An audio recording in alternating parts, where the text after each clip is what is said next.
Sen de devam. You apparently debuted as a band, I think in '79, he says, at a time when, you know, the new wave scene was sort of flowering, and you apparently appeared on stage in space clothes. Is that right? News to us. No, Frank and I used to go out to clubs and stuff dressed a bit spacey, didn't we? Yeah. Because I mean, you're talking about a punk scene where everyone's in black with black spiky hair, and Frank and I, you'd go out with like bright red hair and purple and green space type tunic, and I'd go out in what colour was that? Like wine coloured. Yeah. You know, We weren't trying to really radically be different. We were just trying to say for ourselves that we just wanted to go in a direction where we wanted to do what we wanted to do, and try and be like the people to say, I want to look like that. I didn't want to say I want to look like him. I wanted people to say I want to look like him, and we began to do it, and it began to show when we began to tour that we found that we could wear things like, and people like spill tomato sauce on myself and someone will copy me. You know, that's not to say doing that, but trying to be in that situation where people will say, oh, I like the way he dresses, and not copy anybody else. But being influenced by certain fashions and styles, not actually copying. That was on stage? You said you... On and off. It was on and off. It was a full-time situation. Without being too posy or glamorous, you know. What did the audiences think of this? They loved it. And we're playing in front of a small bar, you know, with 15 people there, and we were doing it then, and we got great success and stuff. It worked. As soon as we started doing our mainline tour, I mean, never did that. The only spacey thing was the hair, wasn't it? And we noticed people coming up and asking for autographs and giving us presents dressed similar to what we were, and that was good. Why did you drop that though? Well, we didn't want to stick with it, and we didn't want people to label us as looking like that. You know, we wanted to just try to become ourselves using that way of, you know, you're using that as like our springboard. You know, people now know the name of the band. Now we've got to convince them that we're not just a fashion. You know, we're going to be here to like and do things for the next 5, 6, 10 years, whatever. And we'd like our audience to be the kind of audiences anybody can like a flock of seagulls. We don't want all the people to come looking like all makeup and nice haircuts and clothes. We like anybody who can listen to music and can be like a Seagull fan. But they do anyway. We've got quite a wide spectrum. The audience covers a wide range. Mums, dads, kids, grannies. I mean, we get like, you know, like he says, mums and dads coming up with their kids to the concert, and they say, I love that song, the more you live, the more you love. You know, and they say like, wow, and the kids going, yeah, it's great, and the father's going, yeah, I like that one as well. Whereas before, when we were space fans, you know, the hairdos and all that, it was a really like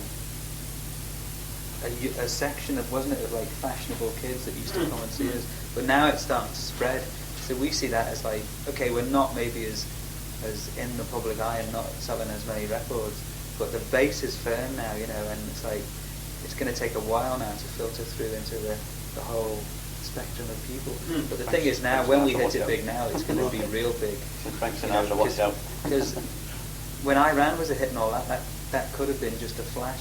So many bands come up with like a great concept, 1 or 2 songs, thank you, good night, you know, and then they're still trying to do the same thing again 5 years later with the same style, and it's no good. You've got to get out of whatever made you a success. You've got to ride it for what it's worth, and then change and show people that you're a musician, not a fan.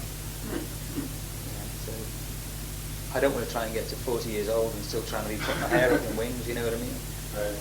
So we decided that we'd calm ourselves down and just become musicians.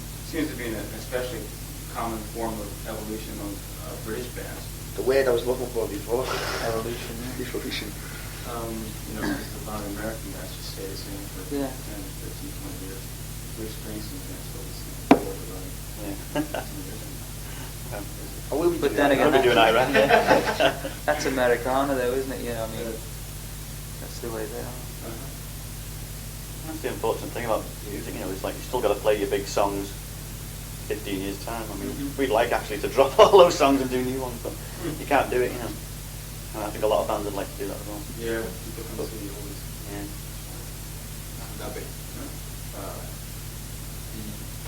The mainstream of new wave is sort of this idea of talking about reality, facing reality. You weren't you didn't encounter any negative criticism or anything like that? I used to get beat up in the street for not being a punk rocker, or because I'd been one in like 1977, 78 when I was like really young. Uh-huh. And me and Mike were going out dressed in these like kind of eccentric, We used to look spacey like clothes. people out of Star I'd end Trek. up in hospital. Didn't You know, we? yeah. But we got negativity, you know. We got bad reviews, you know. We got The press always hated us, you know. Why did the press hate you? Just because we weren't doomy and gloomy. Because we were 1984 and 1981. And like, you know, we never mentioned politics, still don't, you know, like, you know, the British press loves it, politics, you know. Yeah. Like, and we refused, you know. They got the Clash and all that to talk about. Frankie that Goes to thing. Hollywood, the classic, you know, rock politicians. You know. Yeah, we took quite a bit of stick on the way. Still do sometimes, you know. It's part of the game, isn't it? Yeah, yeah. Holding Walcott, you must be pretty fed up with the press in Britain then. No, we're not fed up because we don't read the papers. Was it right? No. It's like what Why? our favourite saying It is, doesn't you know, teach me how to play the instrument any better. today's review is tomorrow's chip paper. You just throw them away. But I mean, don't you want to keep abreast of what's happening? Well, you know, the new music press in England won't tell you what's happening, you know. Well, They'll tell you what's happened. But they tell you what they'd like to happen. Won't They tell don't me tell you anything what's new. actually happening. They won't like educate me in any way. but I mean, for you, it's just, you know, They like to say more shite, you know. They just they write what they think it's hip to write. I mean, a lot of them are starting to cover themselves, especially with us. They go, "This is a pile of rubbish, but it's starting to sound good." I like You it. know what I mean? And that's what they do. In other words, they're saying, I don't know whether this is good or not because it's not a big hit, so maybe it's not that good. But then again, I like it, and it's a bit of a hit, so maybe it's good. And like now, they just don't know. You know, it's like, hang on, because they expected us to disappear after 3 singles, and it's we now didn't. 3 albums, and we're still there, still going strong. There seems to And be we still seem to be in the same position as we were with the press and anything to do with that now as we were in the very beginning. But they're beginning to listen to us a bit more now, and they're beginning to write nicer things because they know that what slagging that they've given us and all everything, we should be destroyed, dead. We shouldn't be around anymore, but we're still around. And the bands that they hailed and said this is going to be it, and not so, and we are still here, you know. After Yeah, and there's all now that. there's a new generation of bands now that because we were successful, they're starting to sound Like like us. us. Oh, bad things, for example. I mean, bands that just starting to, people are starting to say, they sound a bit like us, like the Seagulls, like, God, who was that band? I saw them in New York. Modern English. You know, they are starting to sound like us. You know, but with their own, but still the same kind of little melodies as we do and all that. And like Frank says, we were doing them in 1981, 82, and it's now starting to come through in other bands. So the press are kind of going, I like this band, but they sound a bit like a flock of seagulls. So I can't like them. Or I shouldn't like them, you know. There seems to be a lot of private feuding, like, you know, when a manager of a band members complain to a certain management or paper, all of a sudden that paper just drops a pile of bricks on everything, anything. So they've dropped everything on us. I mean, we don't fight them, you know. It's like they give us a bad review, we don't bother. Never did. We just sort of let We got, them we do got it. a really, really bad review for the first album. So our manager sent the girl that did it a bunch of roses. Is that right? Yeah. Oh. Yeah. And it was just like say, you know, because it doesn't matter. Yeah. You say, what can you do? But- I mean, it didn't affect us at all. It sold 1 million. What can you say? Yeah, you do grand interviews. Yeah. They Yeah, want to only speak to us, reluctantly, we'll though. speak to them.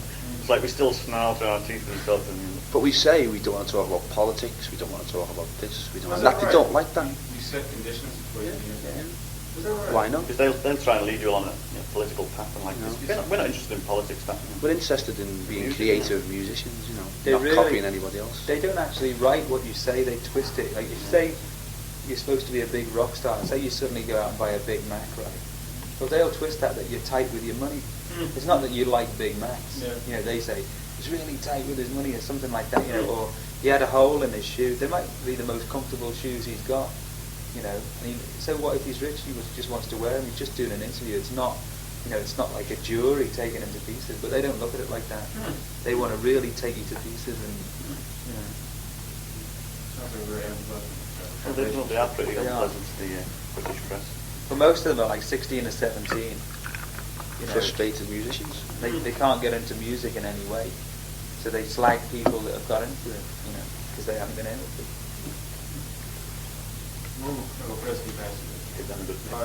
Is it true that you're a lot more popular in America than you are in Britain?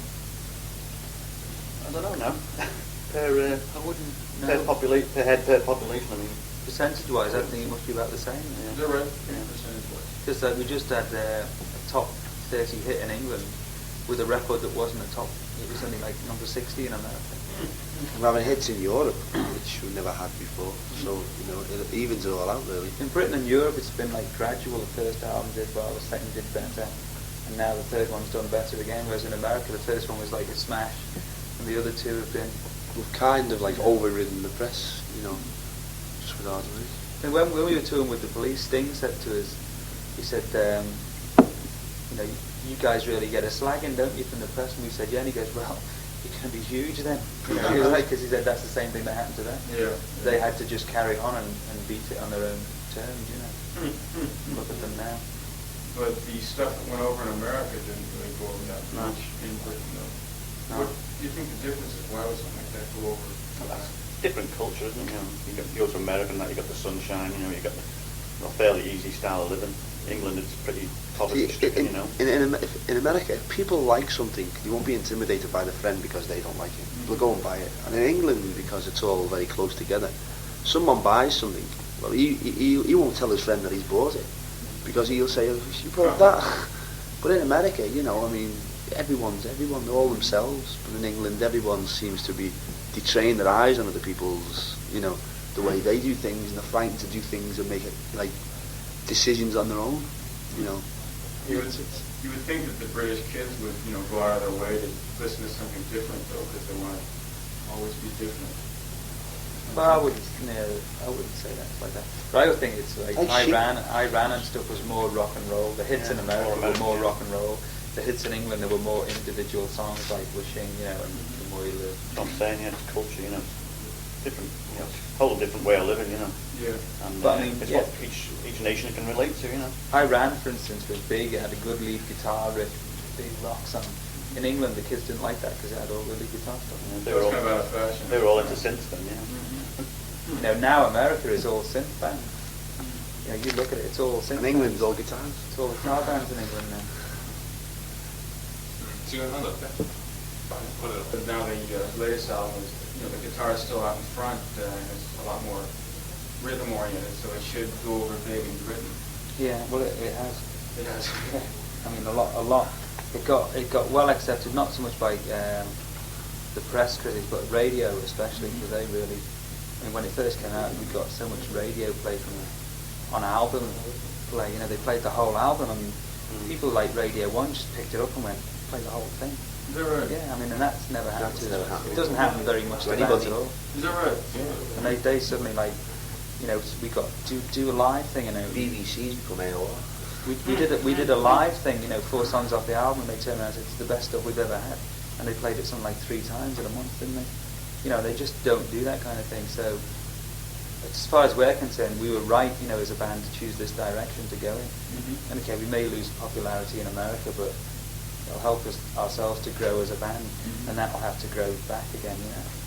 Well, we'd like to spread ourselves anyway, you know. I mean, there's other big markets apart from America, you know, Japan, for instance, France, Germany, and we do well in France. Well, not France, but Germany, we do especially well in, you know. And that's as big a market as the States when you weigh it up, you know. Yeah. So as long as you're popular somewhere, yeah. What the hell? But to be a little bit popular in all these places is good because you can only grow. And being big somewhere at the first time has given us that chance financially to try and grow quicker in all these places. Yeah, it's like, you know, you may happen this year in America, next year Europe, the year after in like Japan, Australia, and all that kind of thing. And then it may happen in all of them at once. Very few have pleased all the people all the time. So do you think that's possible? Yeah, but I think that's when you leap up into the superstars, division. yeah. You know what I mean? Yeah. I mean, like, you know, Bowie just sort of did that, like, you know, pulled the rabbit out of his hat with Let's Dance. No one had expected also just Same with Police and Synchronicity. Yeah, please. Well, you know, they've been big in England, and then they've dropped down a bit and gone up in America, and then suddenly they Yeah, they get the right, disappeared in you the know. United Kingdom at one point. Yeah. Me and Mike were saying, "Well, the police. Mhm. You were over in the States. You know, Yeah. no one in England had bothered listening to America. You know, And back- suddenly you no put one out knew the they right existed. song, and everybody in each one of those areas goes, wow, this is the one. And suddenly you find yourself big all over the world. Have you thought about that as a possibility for yourselves? Yeah, but I haven't, when we write, I wouldn't say we actually think, let's write a song that's going to do this. We just write what we like, and if it happens, it happens. And we have a problem getting that big all over the world anyway, because our release dates are always spread out, It just never gets released all at once, so it doesn't get a chance to I sort mean, of- I think Wishing would have done that for us if the record companies had coordinated it properly. Because it was out in England and it was top 10 at Christmas. And it wasn't even released in America. And yet, when we went over there, the same Christmas to play, it was getting like massive radio play. Nobody could buy it. But nobody could buy it. Mm. So it went out 6 months later and it only got into the top 30. Because everybody was burnt out with it, But if they'd have got together and both put it out before Christmas, I'm sure it would have been top 10 America and England, and that would have made it top 10 in Japan and Australia and Europe. And then suddenly it'd been like, wow, what a band, The album is entitled "The Story of a Young Heart." And, indeed, the songs seem to rather vividly depict the emotions of a young person. Do you feel that sort of a identity or persona stays on in the hearts of people, no matter how old they get? Yeah. Well, I'm pretty old and it's still there. Well, I think that no matter how old people get, they always grows remain, old. the body gets old, but the mind remains the same. I feel the same as when I was like 14 or 15, that I still think about the same things, and I think everybody does. And it is literally the story that everybody knows, and that's why it's called The Story of a Young Heart. Because everyone's young at heart. You can speak to your father, or your grandfather, and they'll understand the songs as well as you do. Maybe they're put in a slightly different way, but they understand the emotion and feeling. And the thing is, it's supposed to be about someone who's contemplating suicide, because of a broken heart and all that. And everybody's felt like that, I think, at some point. Everybody I know has felt like that.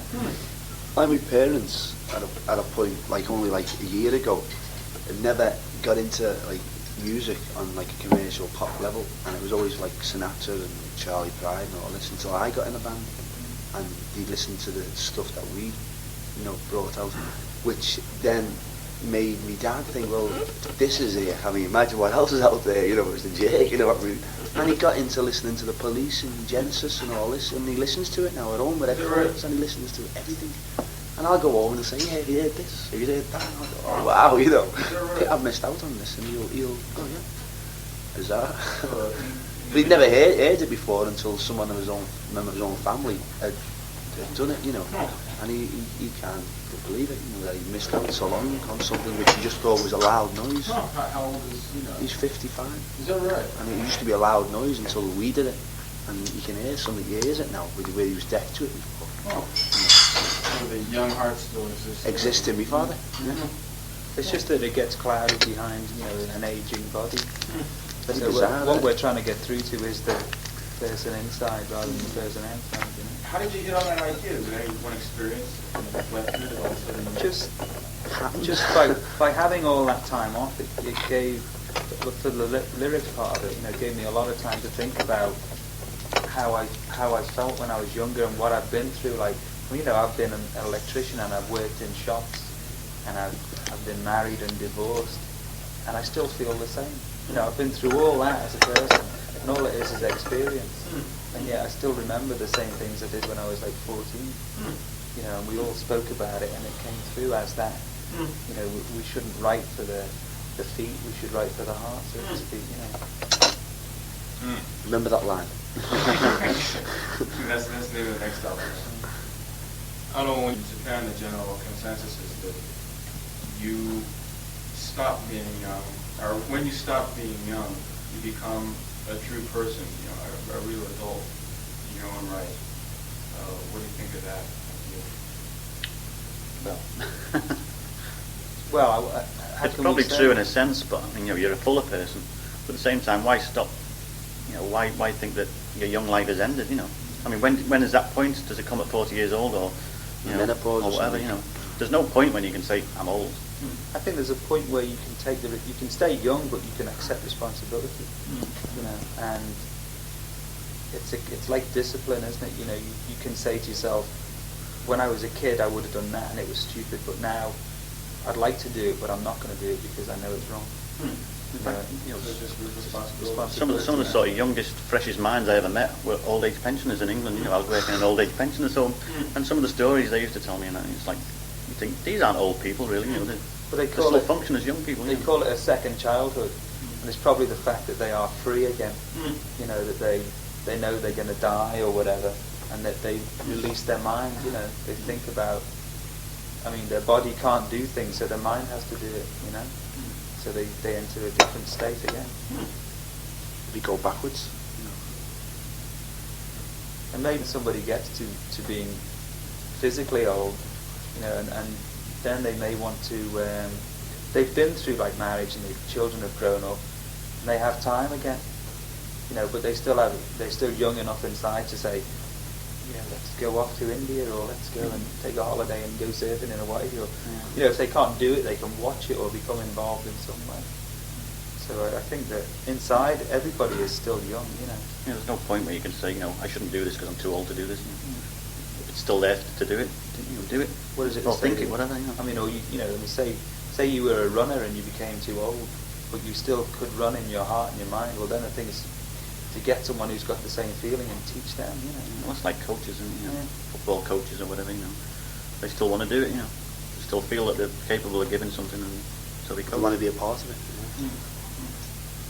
We're all going to be managers.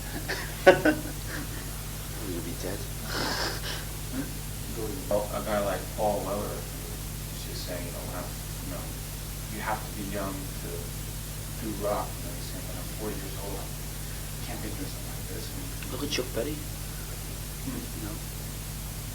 Said it all.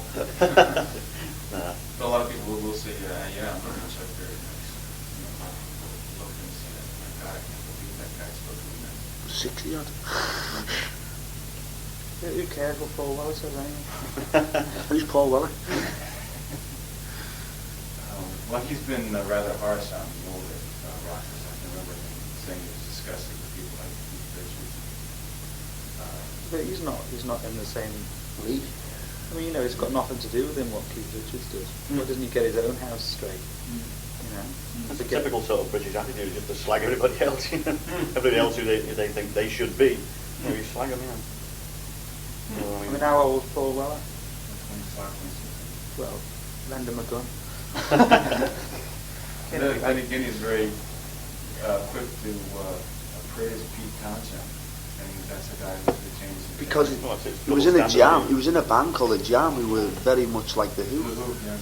And that's why. So that's where his influence immediately springs to mind for me. Maybe he's saying it just to be a little bit controversial. He gives a shit what he's saying. I don't give a shit. I didn't agree with him either, but I just. For all Keith Richards, the Stones still came out with one of the best records of last year, didn't they? Paul Weller didn't. So what can you say about that? Style Council. Maybe he's too old already. Yeah. He's already peaked. He hasn't retained his young heart.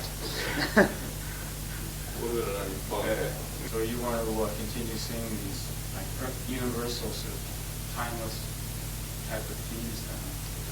Who's to say? We haven't even Whatever comes to mind. Work on the new albums just being planned now. I think it must be great to write a song that's a standard. Say like Paul McCartney wrote Yesterday, right? When I hear it on the radio now, it still sounds as good to me as when I first heard it. You know what I mean? Because it's got all that. It hits you where it goes. You know what I mean? It's got soul, like it says. Or some of the old Motown songs, How long did it take him to actually learn how to do that? Whether you learn to do it, to write a song like Yesterday and stuff. And that's what we're after, It's like that back to my line again, isn't it? That was written for the heart, not the feet. You know what I mean? Yeah. And so much music these days is just written for the feet. It's a good beat for 5 minutes in a club. Nobody really knows what it's about. Whatever it is, it's turned towards sex. Disposable. It's disposable. And I'd like to turn on the radio, I think, in 20 years' time, and someone say, you know, this is a great song, and then play Space Age Love Song or something. You know what I mean? Frank Sinatra singing it. Yeah, I mean, you listen to an old Frank Sinatra song, you know, and it's still great. But I mean, who's going to be listening to "Wake Me Up Before You Go Go," you know, in 20 years' time or something? Or Paul Ryan. And that's what I want. I want to write some songs that I can be proud of, you know, and stuff like that. And people will still say they're great. I may not have done it yet, you know. We may not have done it yet, but You know, we aren't like kind of handsomest guys in the world, you know. But I mean, if you can just write songs for people to like, that I think is the main thing. You know, I think the image is secondary. You know, as far as I'm concerned and what we're concerned. You know. Do you think the key to it though is Oh, it's like a big package. The better looking you are, the nicer clothes you've got, the better management, the bigger company. It's easier, you know, with your small company, small management. You know, you're not great looking. You don't look like a model. You're not 6 foot tall. I mean, this all goes kind of against you, but I think you can just carry on and try. You know. Do you think that the true test is that 20 years though? I mean, a lot of people think that the real beauty of something is it just is there in a flash and then it's gone. And I think the longer you keep at it, and the longer Why like do you wine preserve and things, flowers? you know, the longer you keep and mature, you know, the better it is. You know, it's flashes in the pan, and you forget about them. A lot of bands that, you know, were around when we were growing up, you've forgotten most of them. You just remember the Beatles, Stones. Yeah, the ones you know, who kept that. The ones who, the 20-year jobs. Yeah. You still remember it, you know. Occasionally, one day you'll probably think, oh, I remember that band, yeah. And then, Well, I still have a soft spot in my heart for Monica Dubaki and Soul Makosa. You know, this one-hit wonders. yeah, I mean, well, it's like I forget that. It's like that in the year, what was it, Zager and Evans? Yeah. That was there, had one hit, but it was brilliant. And if it comes on the radio now, I turn it up. Oh, really? You know, yeah, I mean, 25, 25, you know, all that stuff. Because you suddenly go, wow, what, you know, what a song, and all your memories come back. And that's the. but if you don't hear it, you've forgotten it, haven't you? You know, you can't think of it. You have to be sparked back. Yeah. Actually, Well, you can always think of the Beatles or whatever, you know. They're always there, they're always present. Yeah. Isn't it? You know, reaching way up there to go to it. Beethoven never had videos or things out, but you still hear about them all the time. And they're always the best from that time. You know, and they're always around, and they'll always be around. There was thousands of musicians like them at that time, and he was dead. Leopard, that, actually. really. He's managing a band called Leopard. But Dude, one of us. God, it sounds like wow.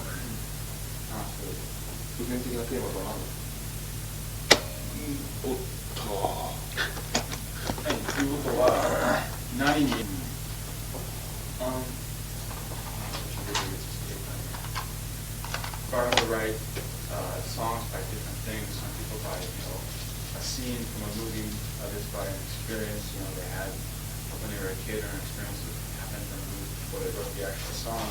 How about in your case? What type of things act as catalysts for the creative process?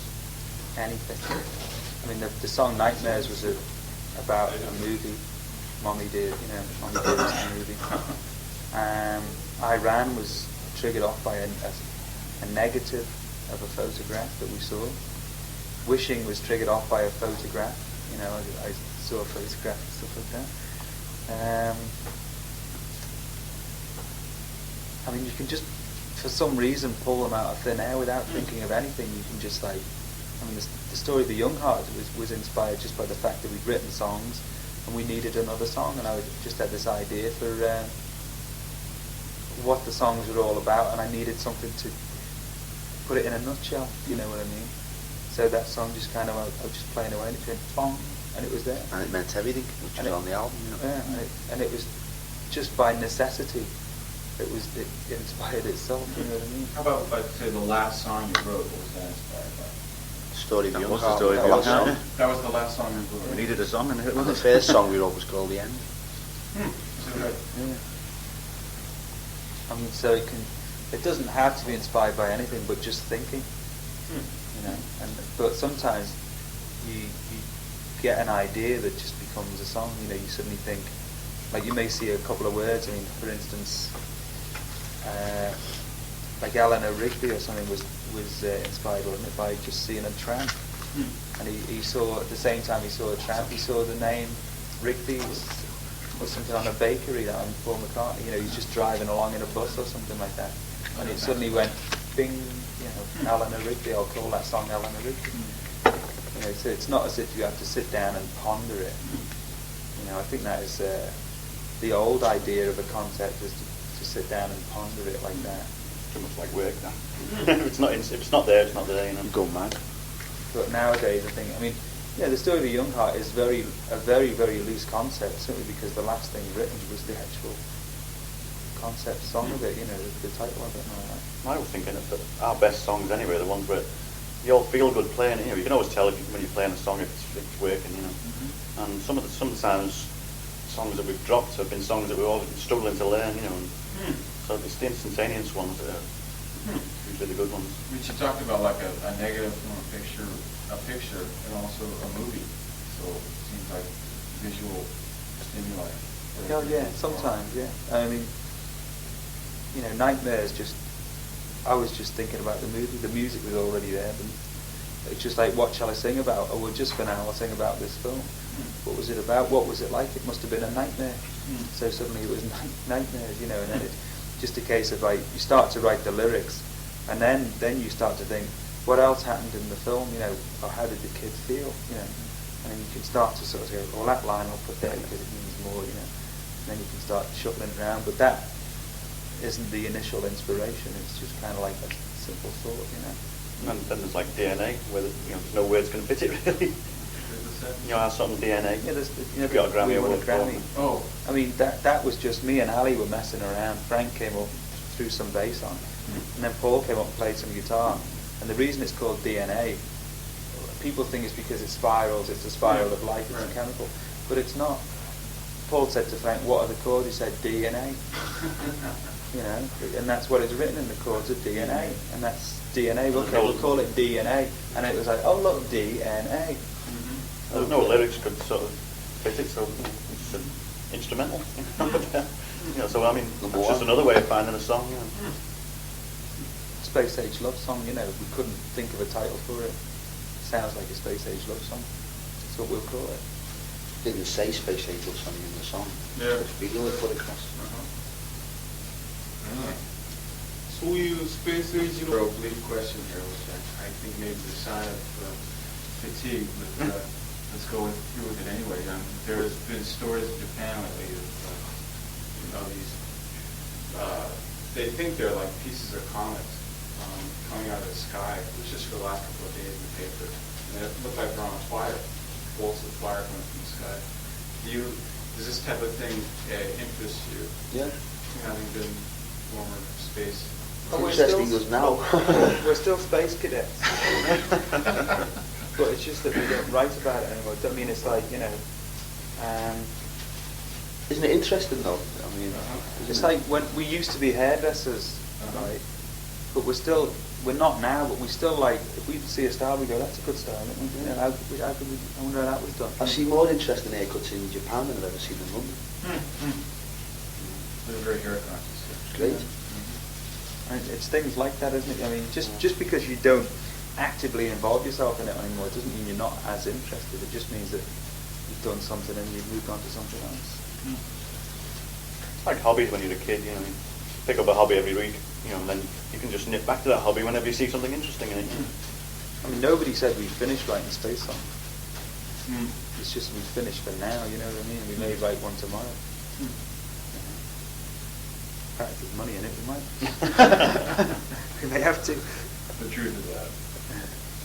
We do the comics, you know, they unspoke pieces of the comics, they looked them under a microscope, found little bits of records.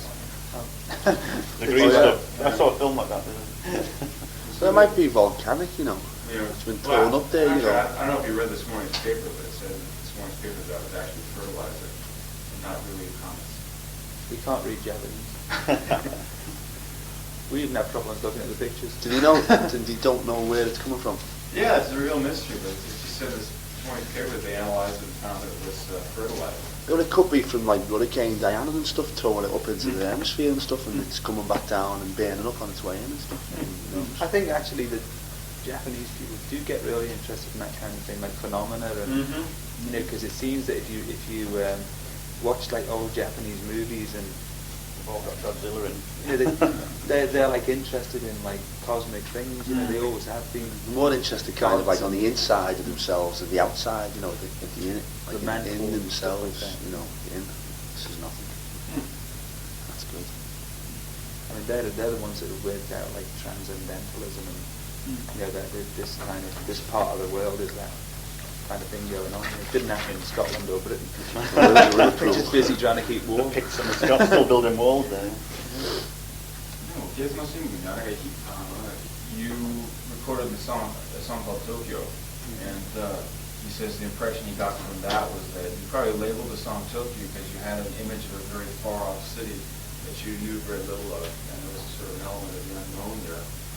However, now that you've actually come to Tokyo, what sort of impressions do you have as compared to those you had when you labeled the song Tokyo? Pretty much the same. Really? You know, it sounds Oriental, Eastern. You know, it's Still pretty mystical, you know, in a sense. Yeah, I mean the lyrics in Tokyo is to say like, you know, it's about his girlfriend ran away, and like the furthest place we could think of was Tokyo. You know, and New Delhi wouldn't fit. So it didn't rhyme. and because the song had some kind of Oriental chord Feel, structure and stuff, Tokyo just seemed to fit in, and it was so far away. And but now that we're here, I don't know. I mean, it's Tokyo, isn't it? You know, what can you say? It's like it's an Oriental city. I never imagined it to be as concrete as it is. Yeah, I don't think we totally imagined it to be like this. Green and pagodas and geisha girls. I was thinking of, you know, I come here and I'm in the middle of Akron, Ohio, you know. Detroit, Cleveland, you know. I mean, Detroit with Japanese, right? Exactly. But at the same time, you know, so interesting to go to these places. That, you can forgive all that, you know. One of the places we always wanted to go was Japan. That was another reason for when we wrote Tokyo. We used to talk. In fact, the day we wrote Tokyo, we had a Japanese day, because we have these silly games with ourselves, and like if we write a song that's like Tokyo, we all speak Japanese, like yeah, ha, ha, for the rest of the day, right? And we just have silly days. Like if someone comes in and goes like, today we're going to speak German, and it's all, you know, hello there, and like Tokyo was Japanese day, wasn't it? We had the hairdressers and all these different kinds of people that come in. You know, Europeans and, you know, different people come in all the time from different nations and stuff, and it was easy for us to look at it and survey it, you know, and use it for ourselves, you know, in songwriting and stuff. So not a lot, you know. Well, Japanese people would come in, you know, because Liverpool, the Beatles and all that, and you get a lot of tourists coming past the shop, and they just come in just to hear these wild sounds coming out of our hairdressing salon, and they just come in just, you know, just to come and look in, you know, inquisitive, like, you know, just to come in and have a look around and stuff. And that was maybe sparked off that song, you know, Tokyo and stuff. You were associated with Bill Nelson. Big Billy. Aye. What does that one Big Billy says? He's with the Yellow Magic Orchestra last night. No, I mean in terms of your relation with him. We just stayed friends. I went to see him just before we came away. He's still performing live? No, I mean I went to his house. Oh, I see. You know, and wrote it and all that. And, I was there, you know, all day and stuff. The last thing he did professionally with us was when we re-recorded Talking, you know, for the second album. And the last time I saw him, actually, he's doing really well in Japan and stuff, isn't he? No, he's just, for some reason, he's good friends with the guys in YMO, especially the drummer. And they sort of have a working relationship where, you know, when he made an album, he sent the tapes over here, and the drummer had his drum parts. Yeah. Yeah, I mean, but he's always in Japan and back, isn't he? He carries around this sort of Oriental. Yes, he's got that thing about it. I noticed that when I met him, he kind of had an Oriental look and vibe He's a about Yorkshire him. Japanese man. You would get that feeling, but that kind of Orientalism is sort of considered very kitsch here. It doesn't go over at all. So his albums aren't even released in Japan. He has a deal with very tough album. It's their great album. I love this stuff, you know. I just wish he had more support here, and we could actually see him perform. Yeah. When we toured with him in the early days. Was it Yeah, right? he toured with YMO, didn't he, playing guitar? He came with the drummer who did a solo Yeah. thing. And he And played then the drummer was on his new album, and I think he was going on tour with him. Right. It's basically those two that work in connection. Yeah. But actually, he's on stage in Japan. Did you ever hear the Liverpool band big in Japan? Yeah. He used to be headed by Holly. Yeah. Well, he wasn't headed by them. He didn't head it. It was Jane Casey. Oh, was that right? Yeah, she He came was the up- bass player, wasn't he? Yeah, he was the bass player.